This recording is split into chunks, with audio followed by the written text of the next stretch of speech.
Good afternoon students. आज जो topic है हमारे पास वो है हीगल की देन। जैसा कि आप सबको ही पता है कि जर्मन आदर्शवादियों में राजनीतिक विचारधारा को सबसे अधिक प्रभावित करने वालों में हीगल का नाम सबसे पहले आता है। अगर हमें दार्शनिक आदर्शवाद या राज्य का आदर्शवादी सिद्धांत समझना है तो हीगल को समझना पहले ज़रूरी है। आप यहाँ पे देख रहे हो, मैंने वेपर को ऐड किया है।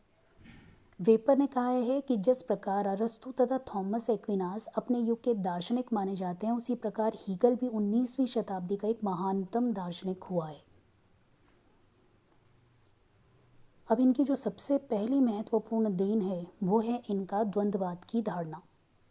हीगल का कहना है कि संसार की किसी भी वस्तु की वास्तविकता का ज्ञान करने के लिए हमें केवल यह नहीं देखना है कि वह क्या है, बल्कि यह भी कि वह क्या नहीं है।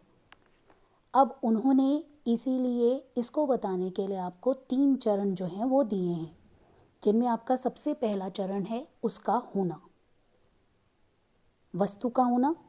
दूसरा है वह क्या नहीं है।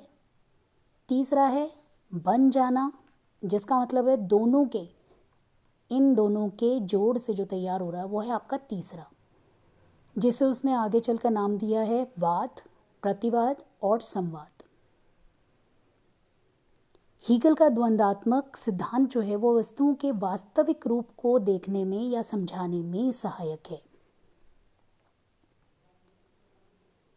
हीगल के राज्य संबंधी विचार जो उसके दूसरा महत्वपूर्ण देन है, उसमें जो हमारा पहला पॉइंट है that is March of God on earth, जो है राज्य पृथ्वी पर ईश्वर का रूप है। हीगल ने माना है कि कार्मिक जो हमारा विकास है और दैवी संस्था, वो कहता है ना कि ईश्वर का जो है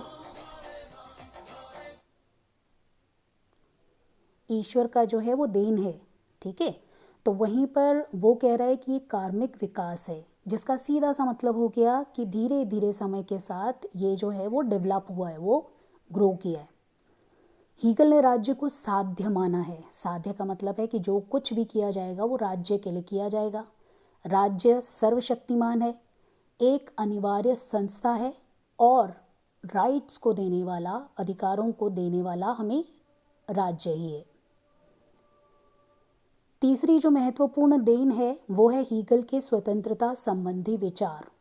आलोचकों का कहना ये भी है कि हीगल व्यक्तिगत स्वतंत्रता के विरोध में था, लेकिन ये सही नहीं है, क्योंकि हीगल जो है वो क्या करते हैं, देखिए बहुत सिंपल सी बात है, हीगल राज्य को इंसान से अलग नहीं मान रहे।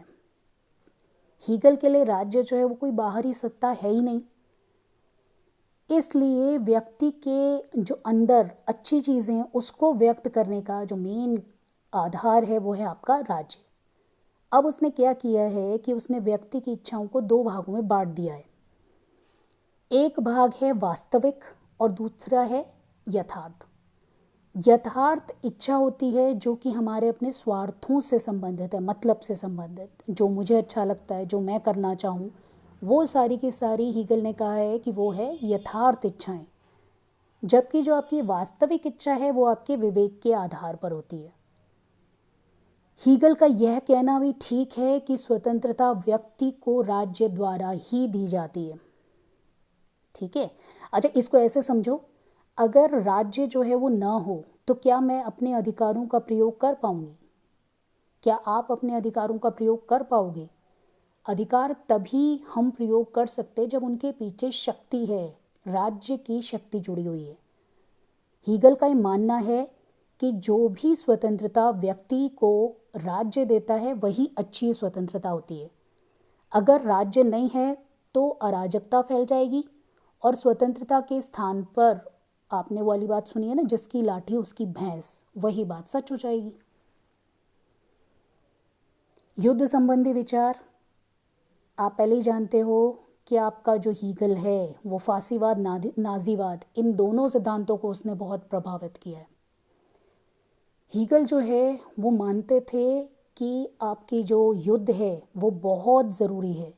अगर कोई एक देश, अगर कोई एक राज्य अपने आप को अच्छा रखना चाहता है तो युद्ध करते रहना चाहिए।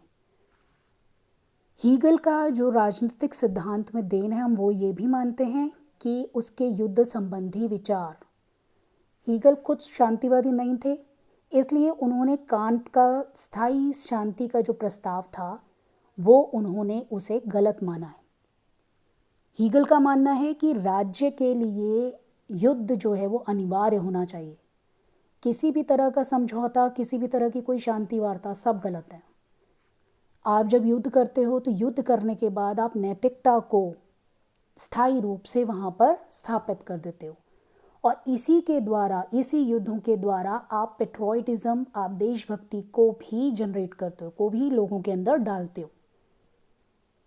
आप युद्धों के द्वारा ही जितने हमारे सामाजिक, जो हमारे सिविल वॉर्स हो रही हैं, गृह युद्ध होते हैं, उन सारे युद्धों को आप इन्हीं के द्वारा युद्धों को रोक सकते हो। सिविल वॉर्स, जो गृह युद्ध, छोटे छोटे युद्ध होते हैं राज्य के अंदर, उनको राज्य जो है वो तभी ख़त्म कर सकता है जब उसके पास सिविल वॉर्स को ख़त्म करने का एक ही साधन है, वो है युद्ध। और लास्ट जो हमारी देन है वो है हमारा सिविल सोसाइटी और राज्य में इन्होंने अंतर बताया है, जिसका मतलब है सिंपल, नागरिक समाज और राज्य में अंतर होता है। हीगल का नागरिक समाज और राज्य अलग अलग है, ये बहुत बड़ी देन है। हीगल के सिद्धांत की एक महत्वपूर्ण विशेषता यह भी मानी जाती है कि उन्होंने इन दोनों की अलग अलग परिभाषाएं और अलग अलग प्रकृति मानी है। नागरिक समाज, यहाँ आप देख रहे हो ना, 3 ये जो मैंने रोज़ बनाई है बच्चों, ये 3 रोज़ जो हैं वो क्या है कि नागरिक समाज हम 3 तरह से उनको डिवाइड कर सकते हैं। पहला है न्याय प्रशासन, दूसरा है पुलिस, और तीसरा है हमारे पास निगम। पुलिस और निगम राज्य से घनिष्ठ रूप से संबंधित होते हैं।